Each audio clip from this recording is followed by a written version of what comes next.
Hello everyone, welcome to Basic Shiksha Academy. Today we learn one of the most interesting topic in chemistry, that is chemical reactions and equations and its types. तो शुरू करते हैं आज का session कि सबसे पहले कि केमिकल रिएक्शंस क्या होती है. The process of interaction of chemicals to form new chemical. कोई एक केमिकल दूसरे केमिकल से इंटरेक्ट कर रहा है और एक नया प्रोडक्ट फॉर्म कर रहा है. जैसे हाइड्रोजन ऑक्सीजन से रिएक्ट किया, क्या फॉर्म होता है? वाटर. कार्बन ऑक्सीजन से रिएक्ट किया, क्या फॉर्म होता है? Carbon dioxide. So that is chemical reaction, interaction of chemicals basically. तो अब केमिकल इक्वेशन क्या होता है? Mathematically representation of chemical reaction that involve the use of formula and symbols. किसी रिएक्शन को मैथमेटिकली लिखना सिंबल्स और फॉर्मूला का यूज करके, वो होती है हमारी केमिकल इक्वेशन. जैसे हम एक एग्जांपल ले लेते हैं, H2 plus O2 gives H2O. जो रिएक्ट करता है उसे रिएक्टेंट कहते हैं, और यह रिएक्ट क्या कर रहा है? H2 plus O2. तो ये हो गए हमारे रिएक्टेंट, और जो फाइनली फॉर्म हुआ है उसे प्रोडक्ट कहते हैं. तो यहाँ प्रोडक्ट क्या हो गया? H2O, water. तो ये हो गया हमारा प्रोडक्ट. तो अब आगे बैलेंस्ड केमिकल इक्वेशन क्या है? A chemical equation having an equal number of atoms on both sides of the reaction is called a balanced chemical equation.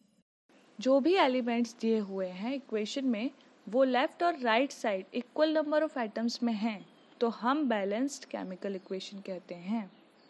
जैसे H2 plus O2 gives H2O. तो ये तो हो गई अनबैलेंस्ड. अब इसे बैलेंस्ड करके देखते हैं कि कैसे बैलेंस्ड की जाती है. तो प्रोडक्ट साइड में ऑक्सीजन एक ही है और रिएक्टेंट साइड में ऑक्सीजन 2 है, तो हमने प्रोडक्ट साइड 2 लगा दिया. अब हाइड्रोजन 4 हो गए, तो हमने रिएक्टेंट साइड में हाइड्रोजन में 2 लगा दिया. हो गई बैलेंस्ड इक्वेशन. तो अब हमने क्या किया? एक अनबैलेंस्ड इक्वेशन को एक बैलेंस्ड इक्वेशन बना दिया. चलो अब और क्या क्या है? मोर कंडीशन इन रिएक्शन. रिएक्शन में और क्या क्या कंडीशन हो सकती हैं ये देखते हैं. पहली है हीट, सनलाइट और प्रेशर. जब रिएक्शन में हीट करते हैं तो हम डेल्टा का साइन मेंशन कर सकते हैं. जैसे CaCO3 gives CaO plus CO2. Calcium carbonate दे रहा है calcium oxide plus carbon dioxide. तो ये हमने एरो के ऊपर मेंशन कर दिया हीट का सिंबल. ऐसे ही हम प्रेशर और सनलाइट के लिए भी सिंबल को एरो के ऊपर मेंशन कर देते हैं, तब मेंशन कर सकते हैं. दूसरा क्या है? Gas liberation. तो गैस लिबरेशन में भी हम यही इक्वेशन ले लेते हैं, CaCO3 gives CaO plus CO2.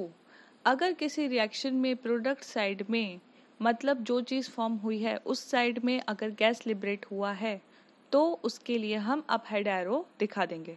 तो जैसे कि carbon dioxide is a gas, तो हम अप हेड एरो दिखा देंगे. तो इस इक्वेशन में पता चल रहा है कि कार्बन डाइऑक्साइड एक गैस है जो लिबरेट हुआ है. ठीक है. तो अब थर्ड क्या है? कैटलिस्ट. कैटलिस्ट क्या होता है? Any substance that increase the rate of reaction without itself being consumed. कोई भी सब्सटेंस जो रिएक्शन की स्पीड को बढ़ा देता है, तो हम ऐसे केमिकल्स को कैटलिस्ट बोलते हैं, जबकि ये खुद कंज्यूम भी नहीं होते. एक एग्जाम्पल से समझते हैं. जैसे मान लो A और B रिएक्ट हो रहे हैं और फॉर्म कर रहे हैं C. A and B reacting तो फॉर्म C. तो मान लो हमने A प्लस B को 2.5 kg लिया है, तो ऑब्वियसली C है वो भी 2.5 kg फॉर्म होगा. बट यहाँ पर इस रिएक्शन को होने में कितना समय लग रहा है?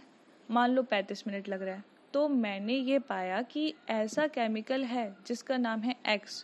तो सपोज X एक ऐसा एलिमेंट है जिसके होने से रिएक्शन जो है वो फास्ट हो जाएगी.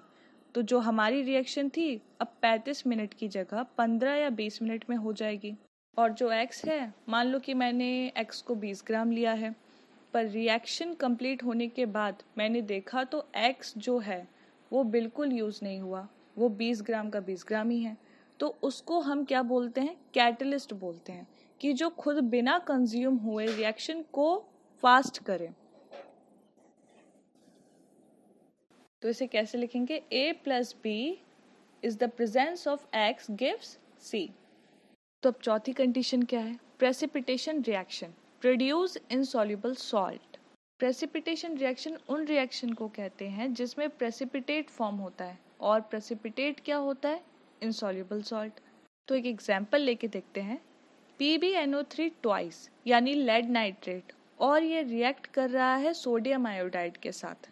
तो जो ये आयोडीन है वो चला गया लेड के साथ, और जो सोडियम है वो नाइट्रेट के साथ चला गया। तो आप देख सकते हो कि ये लेड आयोडाइड फॉर्म हुआ और ये सोडियम नाइट्रेट फॉर्म हुआ।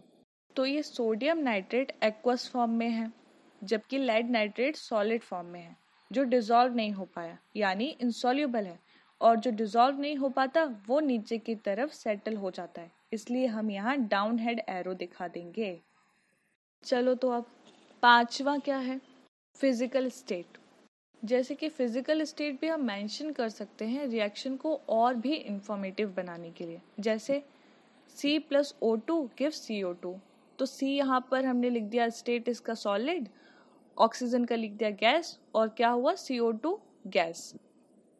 जैसे कि कार्बन सॉलिड स्टेट में है, ऑक्सीजन गैस स्टेट में है, और CO2 गैस स्टेट में है। तो कितने स्टेट दिखाए जा सकते हैं? सॉलिड, गैस, लिक्विड और एक्वस।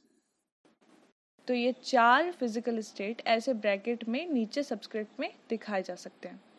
तो अब बात करते हैं टाइप्स ऑफ केमिकल रिएक्शन की। टाइप्स ऑफ केमिकल रिएक्शंस कौन कौन सी होती हैं? 4 टाइप की केमिकल रिएक्शंस होती है। पहली है कॉम्बिनेशन रिएक्शन, दूसरी है डिकम्पोजिशन रिएक्शन, तीसरी है डिस्प्लेसमेंट रिएक्शन, और चौथी है डबल डिस्प्लेसमेंट रिएक्शन। तो सबसे पहले बात करते हैं कि कॉम्बिनेशन रिएक्शन क्या होती है। Those reactions in which 2 or more reactants combine to form a single product are called combination reactions। मतलब कि 2 रिएक्टेंट कंबाइन होकर एक सिंगल प्रोडक्ट को फॉर्म करते हैं, तो उसे कहते हैं हम combination reaction. Example, C+O2 gives CO2। Carbon और ऑक्सीजन कंबाइन होकर क्या बनाए? Carbon dioxide. तो ये हो गया एग्जाम्पल कॉम्बिनेशन रिएक्शन का। तो अब भाई डिकम्पोजिशन रिएक्शन क्या होता है? दूसरा type, those reactions in which a single reactant splits up into 2 or more product are known as decomposition reactions। Decomposition reaction बिल्कुल अपोजिट होती है कॉम्बिनेशन रिएक्शन के। जैसे उसमें 2 रिएक्टेंट मिलकर सिंगल प्रोडक्ट देते थे, और डिकम्पोजिशन में सिंगल रिएक्टेंट 2 या 2 से ज्यादा प्रोडक्ट देते हैं। एग्जाम्पल ले लेते हैं। जैसे calcium carbonate is the presence of heat gives calcium oxide plus carbon dioxide. तो यहाँ सिंगल रिएक्टेंट ने क्या दिए? 2 प्रोडक्ट दे दिया।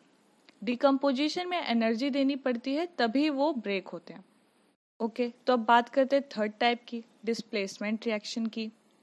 Those reaction in which one element take the place of another element in a compound are known as displacement reaction।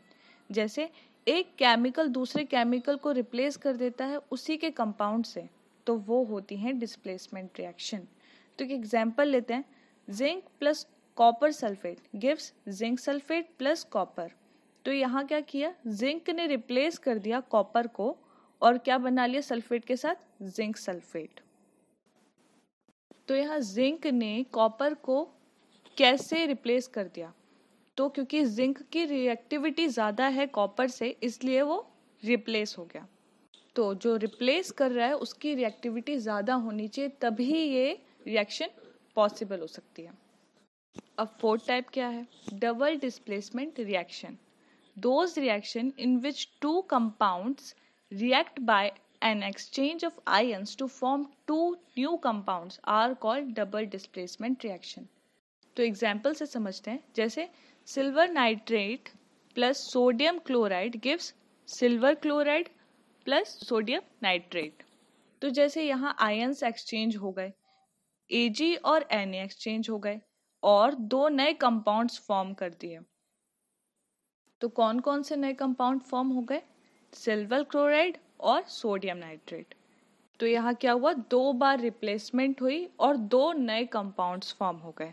तो इसी को कहते हैं डबल डिस्प्लेसमेंट रिएक्शन हो गई। ओके, तो आज का सेशन यहीं पर एंड करते हैं। Thanks for watching.